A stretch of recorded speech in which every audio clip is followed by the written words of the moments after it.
सनातन धर्म ग्रंथों में स्वर्गलोक का वर्णन मिलता है, जहां जीवात्मा मरणोपरांत अपने अच्छे कर्मों के फलस्वरूप जाती है और अनेकों प्रकार के सुख भोगती है।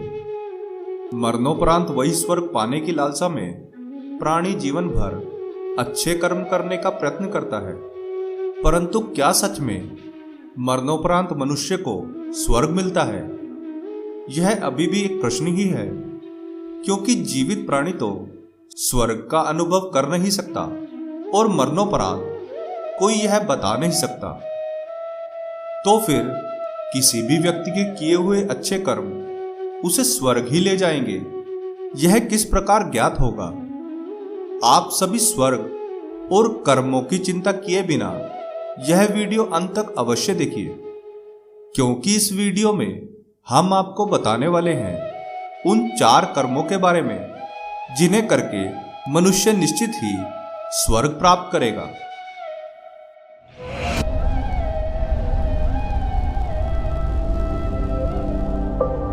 प्रणाम मित्रों, ज्ञान और वैराग्य चैनल में आपका बहुत स्वागत है। यदि आपने अभी तक हमारे चैनल को सब्सक्राइब नहीं किया तो जल्दी से कर लें और वीडियो को लाइक करना ना भूलें। तो आइए शुरू करते हैं आज का यह वीडियो। कौन से 4 कर्म मनुष्य को स्वर्ग पहुंचा देते हैं, वह मैं आप सबको इस कथा के माध्यम से बताता हूं। एक बार मरणोपरांत एक बहुत बड़े राज्य का राजा, एक बहुत बड़ा व्यापारी, एक बहुत ज्ञानी पंडित और एक निर्धन व्यक्ति यमलोक पहुंचे, जहां उनके कर्मों के अनुसार स्वर्ग या नरक भेजा जाना था। यमदूत उन चारों की आत्माओं को लेकर धर्म सभा में उपस्थित थे, परंतु उस समय धर्मराज वहां पर नहीं थे। तभी राजा, पंडित और व्यापारी में इस बात को लेकर बहस प्रारंभ हो गई कि उन तीनों में से स्वर्ग किसे प्राप्त होगा।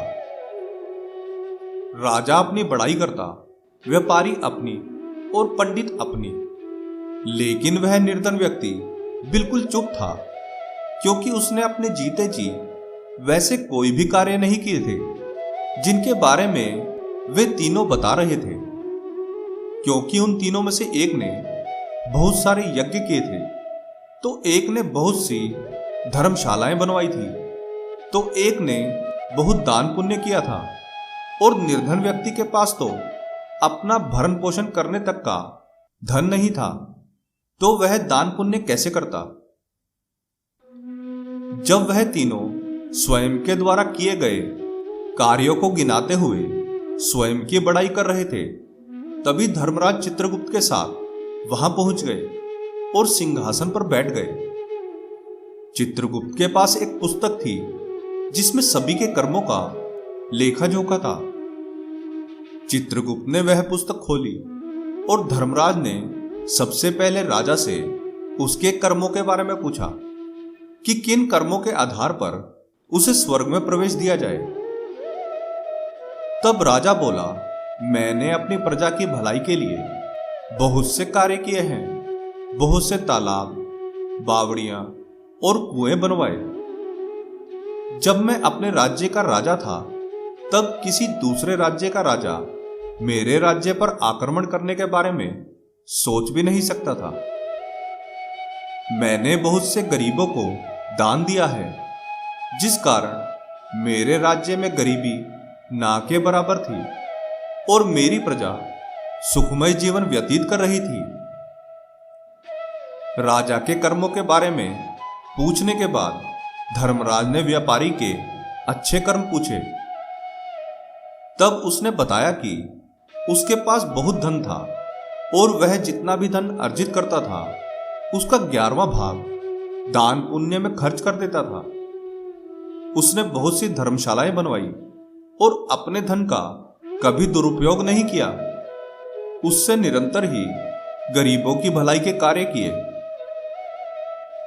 राजा और व्यापारी के अच्छे कर्म जानने के बाद धर्मराज ने पंडित से उसके अच्छे कर्मों के बारे में पूछा।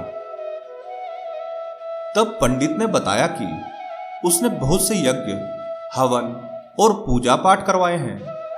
वह निरंतर भगवान की भक्ति में लीन रहता था, इसलिए स्वर्ग का अधिकारी वही है, अर्थात उसे स्वर्ग में प्रवेश दिया जाए। अब अंत में बारी उस निर्धन की थी। जब उससे उसके अच्छे कर्मों के बारे में पूछा गया तो उसने कहा उसे अपने द्वारा किया गया कोई अच्छा कर्म याद ही नहीं है, क्योंकि ना तो उसके पास धर्म शास्त्रों का ज्ञान था और ना ही उसके पास व्यापारी और राजा जितना धन था जिससे वह अच्छे कर्म कर सके। इसलिए उसने कह दिया कि वह तो स्वर्ग जाने का अधिकारी हो ही नहीं सकता। परंतु चित्रगुप्त उसके उत्तर से संतुष्ट नहीं थे। उन्होंने फिर उससे कहा कि आप स्मरण करने का प्रयत्न करिए, ऐसा कोई पुण्य कार्य आपके द्वारा हुआ हो जो आपको स्वर्ग ले जाए। तब वह बोला, मैं तो पूरा दिन मजदूरी करता था और घर आकर अपने बूढ़े माता पिता की सेवा करता था, परंतु एक बार जब मैं भोजन कर रहा था तब कहीं से एक कुत्ता मेरे समीप आकर बैठ गया। दिखने में वह बहुत कमजोर लग रहा था। ऐसा लग रहा था जैसे उसने बहुत दिनों से कुछ खाया भी नहीं था। उस समय मेरे पास मात्र एक रोटी ही थी। मैं भी भूखा था, परंतु मैंने आधी रोटी उसे दे दी। उसके अलावा मुझे ऐसा कोई पुण्य कर्म याद नहीं है। उन चारों की बातें सुनने के बाद धर्मराज बोले, स्वर्ग जाने का अधिकारी यह गरीब निर्धन व्यक्ति है। यह सुनकर वह चारों अचंभित रह गए, क्योंकि किसी को आशा नहीं थी कि वह निर्धन व्यक्ति स्वर्ग जाएगा। यहां तक कि स्वयं उसे भी स्वर्ग जाने की आशा नहीं थी। धर्मराज की बात उन सभी ने मान ली, परंतु उन सभी के मन में यह प्रश्न था कि उस निर्धन से अधिक राजा, व्यापारी और उस पंडित ने पुण्य कार्य किए थे, तो फिर उनमें से किसी को स्वर्ग क्यों नहीं मिला? उस निर्धन को ही क्यों स्वर्ग जाने का अधिकार मिला? उन सभी की शंका दूर करते हुए धर्मराज बोले, राजा ने भले ही अपनी प्रजा की भलाई के लिए बहुत से कार्य किए थे, परंतु उसके साथ ही छोटे और शक्तिहीन राज्यों पर आक्रमण करके अनेकों सैनिकों और लोगों को मृत्यु के घाट उतारा था। वो उनकी मृत्यु का कारण बना। व्यापारी ने भले ही दान पुण्य बहुत किया था, लेकिन उसने छल और कपट से धन अर्जित किया था।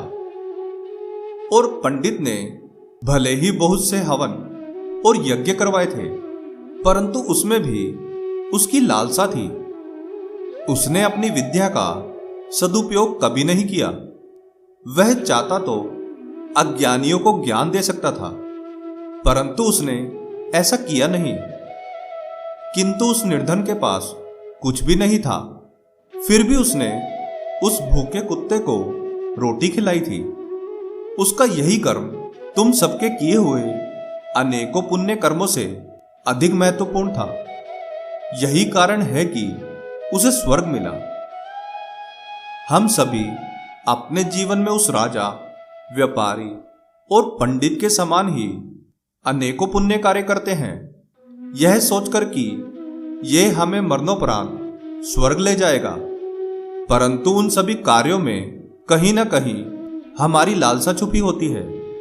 इसलिए ऐसा कोई भी कार्य करके हम पुण्य अर्जित करने के बजाय पाप के भागी बनते हैं। इसलिए हमें उस निर्धन की तरह दूसरों की सहायता करनी चाहिए, बिना किसी भेदभाव और लालसा के। तभी हमारे पुण्य कर्म के फलस्वरूप स्वर्ग की प्राप्ति होगी।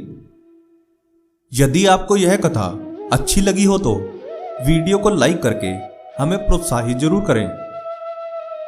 आशा करते हैं कि हमारी प्रस्तुति आपको काफी पसंद आई होगी। आपसे अनुरोध है कि आप इस वीडियो को ज्यादा से ज्यादा लोगों तक पहुंचाने के लिए लाइक, शेयर और सब्सक्राइब करें। धन्यवाद।